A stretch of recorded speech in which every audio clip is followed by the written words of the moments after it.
Qatar propôs antecipar as negociações para a segunda fase do cessar-fogo na faixa de Gaza. Matias Brotero, da Record Israel, revela-nos o que está em cima da mesa. Boa noite. Um dos principais pontos que devem ser discutidos nas próximas fases do acordo de cessar-fogo entre Israel e os terroristas do Hamas diz respeito ao controle da passagem que divide Egito e a faixa de Gaza. De acordo com o governo israelense, por enquanto, a área é controlada pelas forças israelenses com colaboração técnica de palestinos em Gaza que não pertencem ao Hamas e supervisão internacional. A autoridade palestina é responsável por carimbar os passaportes de quem entra e sai, segundo o governo israelense.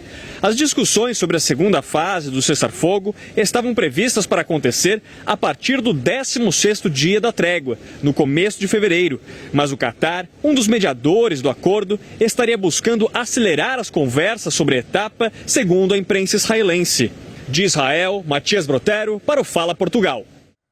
Luís Montenegro afirma que Portugal tem as portas sempre abertas para os ucranianos que fogem da guerra. A Rússia reagiu, entretanto, à possibilidade do envio de tropas da NATO para o conflito. Diz que a ação seria totalmente inaceitável. Continua a campanha russa de ataques ao setor energético da Ucrânia. Desta vez, o alvo foi Zaporíjia e pelo menos uma pessoa morreu e mais de 30 ficaram feridas. Mais de 20 mil civis ficaram também sem acesso a energia e aquecimento. O líder da NATO pede mais apoio à Ucrânia e pede ainda que os aliados aumentem o orçamento de defesa de 2% para 5% do seu PIB.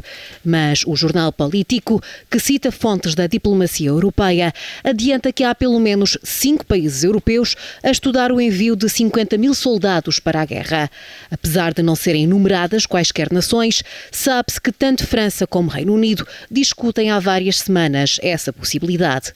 O Kremlin já reagiu e afirma que o envolvimento de forças da NATO seria um ato totalmente inaceitável.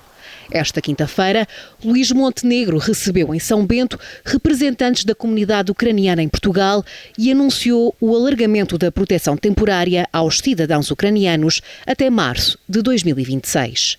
Face à situação de sofrimento, de pressão que a guerra provocou, mas as portas de Portugal estarão sempre abertas para os ucranianos que virem em Portugal um horizonte de esperança para poderem ajudar-nos com o seu conhecimento, a sua força de trabalho. Desde o início da guerra, chegaram a Portugal 54 mil ucranianos.